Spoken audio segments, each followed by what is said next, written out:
Ang tanong ko po, kung yung mga di narating ng pamahayag ninyo at yung mga di nakapakinig bago kayo lumitaw sa Pilipinas, pwede ba silang maligtas o hindi? Kasi kung ang sagot nyo ay mapapahamak lahat yon, napakalupit at unfair po ng Diyos ng inyong iglesia.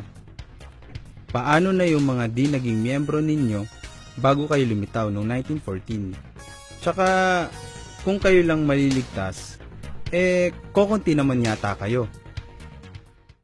Mga kaibigan, hindi po totoo na ang Diyos ay malupit at unfair na gaya ng ipinaparatang ng nagtanong kapatid na Romel.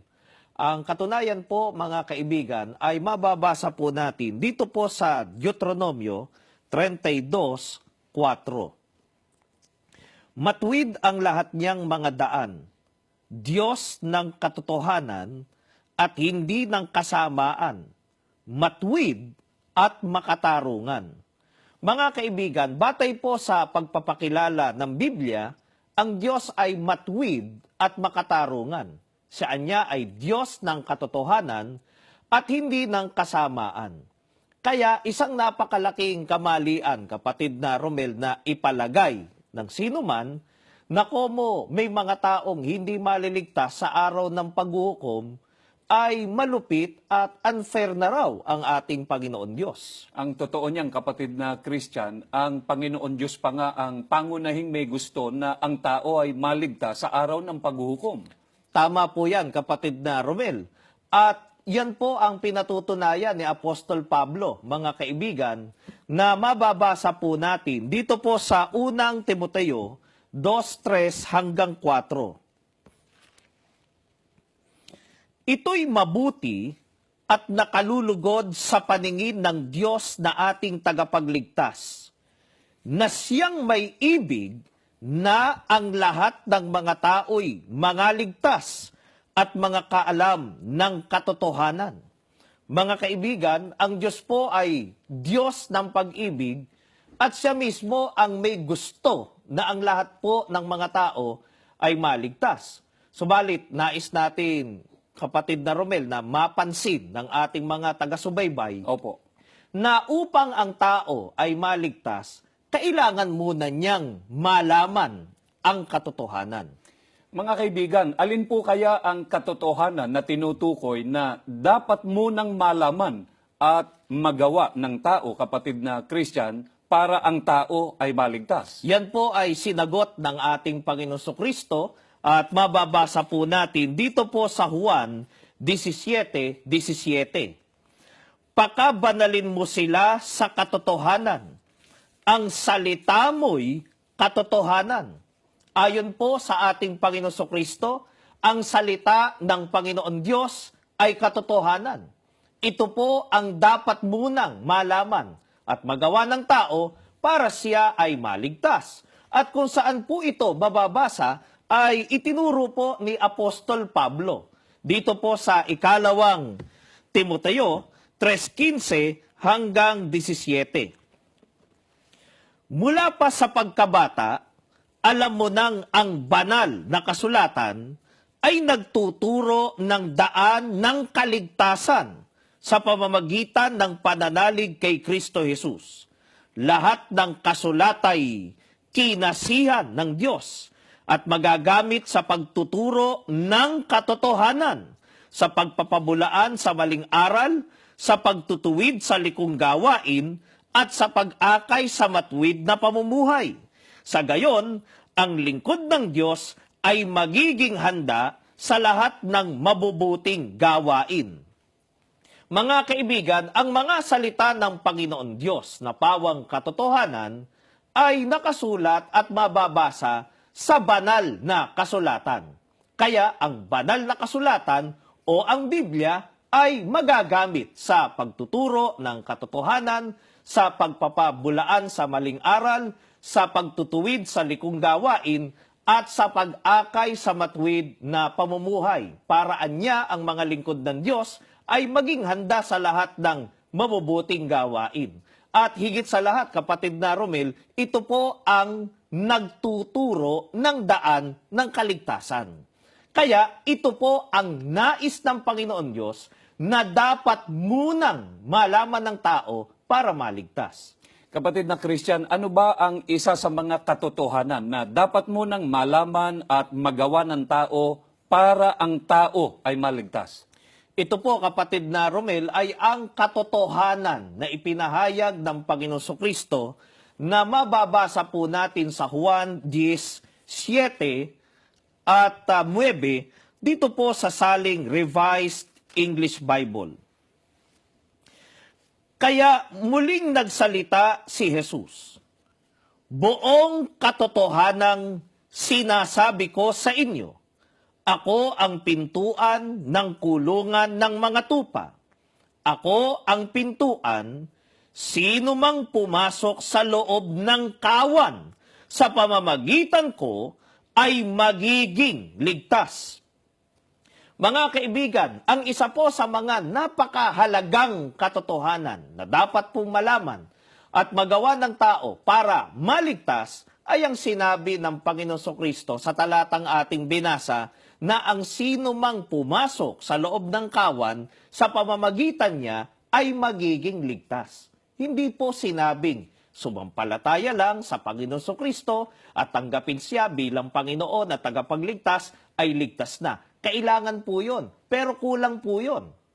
Kailangan po lakipan ng gawa ang pagsampalataya at pagtanggap sa ating Panginoong Heso Kristo. Linawin natin, kapatid na Christian, alin ba yung gawa na dapat ilakip sa pananampalataya at pagtanggap ng tao sa Panginoong Kristo para maligtas? Ayon po sa talatang ating binasa, ito po ay ang pagpasok sa loob ng kawan sa pamamagitan niya.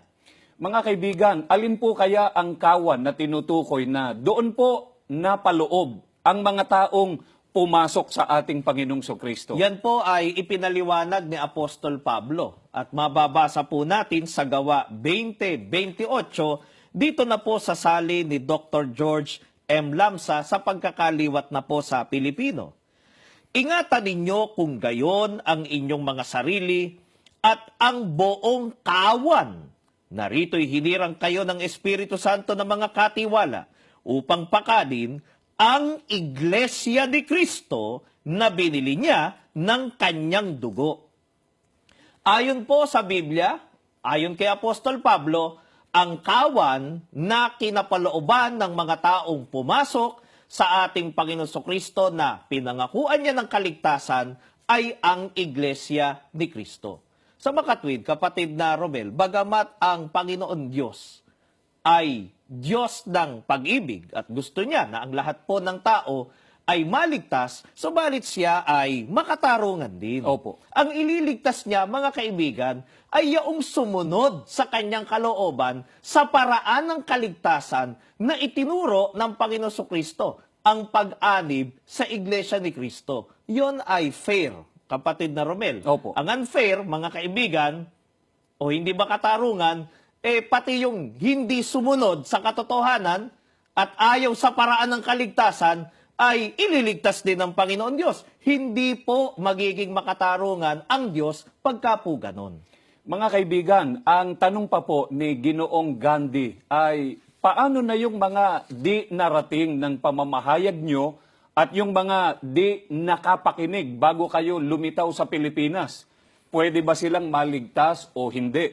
Paano na yung mga hindi naging miyembro ninyo bago anya kayo lumitaw noong 1914?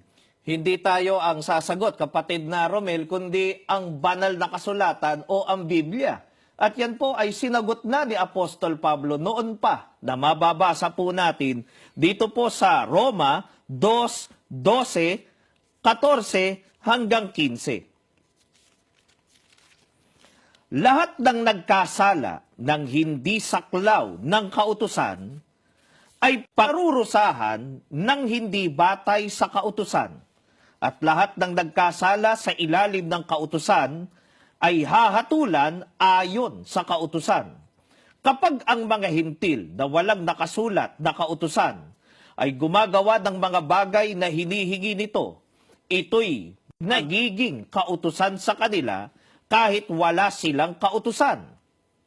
pagkat sa pamamagitan nito'y ipinakikita nilang nakasulat sa kanilang puso ang mga bagay na hinihingi ng kautusan.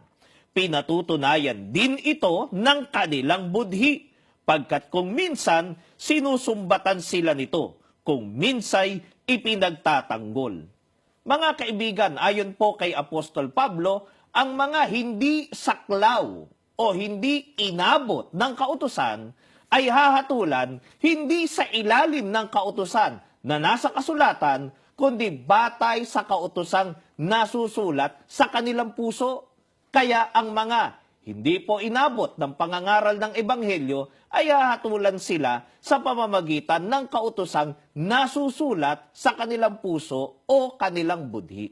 Mga kaibigan, ang mga tao po ay may nalalamang mabuti at masama. Ito po ang iniuudyok ng kanilang budhi dahil may kautosang nasusulat sa kanilang puso. Kaya ang mga tao po na hindi narating ng pangangaral ng Iglesia ni Cristo ay hahatulan po ng Panginoon Diyos sa pamamagitan ng kautosang nasusulat sa kanilang puso o budhi. Ngayon, ang sabi pa ni Ginoong Gandhi, kapatid na Christian, Opo. kung kayo lang ang maliligtas, kokonti naman yata kayo, sabi niya. Kapatid na Romel at mga kaibigan, ang pagliligtas po ng Panginoon Diyos ay hindi po nakabatay sa laki ng bilang ng alinmang grupong pangreliyon o kaya'y sa dami ng tagasunod. Opo. Ang katunayan po niyan ay mababasa po natin dito po sa 2 Pedro 2:5. Dahil sa kasalanan ng tao noong unang panahon, ginunaw ng Diyos ang daigdig sa pamamagitan ng baha. Wala siyang iniligtas maliban kay Noe na nangaral tungkol sa matuwid na pamumuhay at ang 7 niyang kasama. Mga kaibigan, nang gunawin po ng Panginoon Diyos ang daigdig noong unang panahon sa pamamagitan ng baha, Opo. ay nais nating ipapansin, kapatid na Romel, batay sa Biblia, 80 tao lamang po ang naligtas. At yon ay ang sambahayan ni Noe. Sapagkat sila lamang po ang sumunod sa paraan ng Panginoon Diyos ng kaligtasan na ipinangaral ni Noe at ang sangkatauhan ay napahamak. Ang ibig po bang sabihin nito, kapatid na Romel, at doon sa nagtanong, nangangahulugan po bang malupit at unfair ang Panginoon Diyos? Gaya ng ipinaparatang ni Ginoong Gandhi dahil kakaunti lang ang naligtas, 8 tao lamang, samantalang sangkatauhan ang napahamak. Mga kaibigan, ano pa po ang katunayan na hindi po ang batayan ng pagiging tunay na relihiyon o bayan ng Panginoon Diyos ay doon sa dami ng bilang ng mga kaanib nito? Ang isa pa pong katunayan, kapatid na Romel, ay ang katotohanang nakasulat dito po sa Deuteronomio 7:7. Hindi kayo inibig ng Panginoon, ni pinili kayo ng dahil sa kayo'y marami sa bilang kaysa alinmang bayan, sapagkat kayo ang pinakamaliit sa lahat ng mga bayan. Mga kaibigan, ang tinutukoy po sa talatang ito na ating binasa ay ang unang bayan ng Panginoon Diyos, ang matandang Israel. Batay po sa ating binasa, ang Israel ay pinili ng Panginoon Diyos na maging kanyang bayan o hinirang. Hindi anya dahil sa marami sila sa bilang, kapatid na Romel, sapagkat ang totoo ay ang Israel pa nga ang pinakamaliit sa lahat ng mga bayan noon, kundi dahil sa sila ang inibig ng Panginoon. At pansinin natin mga kaibigan, marami pong pagkakataon sa kasaysayan ng Biblia. Nakakaunti lamang po ang mga taong pinili o hinirang ng Panginoon Diyos kung ihahambing po sa bilang ng mga tao, kapatid na Christian, na nabubuhay sa daigdig. Tama po, kapatid na Romel, dahil ang karapatan po, mga kaibigan, sa paglilingkod sa Panginoon Diyos at sa pagmamana ng kaligtasan ay hindi po nakabatay sa laki o sa bilang ng tao ng isang reliyon, kundi nakabatay po ito sa pagpili at pagbubukod ng Panginoon Diyos. Tulad po ng pinatutunayan dito po sa awit 4.3, ganito po ang ating mababasa. Ngunit talastasin ninyo na ibinukod ng Panginoon sa ganang kanyang sarili ang banal. Didinggin ng Panginoon pag ako'y tumawag sa Kanya. Sa mga huling araw na ito, ang banal na tinutukoy, na hinirang, pinili o ibinukod ng Panginoon Diyos sa ganang Kanyang sarili, gaya po ng binasa natin kanina, kapatid na Romel, sa Gawa 20:28, Opo. ay wala pong iba kundi ang Iglesia ni Cristo. Ito po ang binanal, binili ng Panginoon Kristo sa pamamagitan ng kanyang dugo at pinangakuan po niya ng kaligtasan.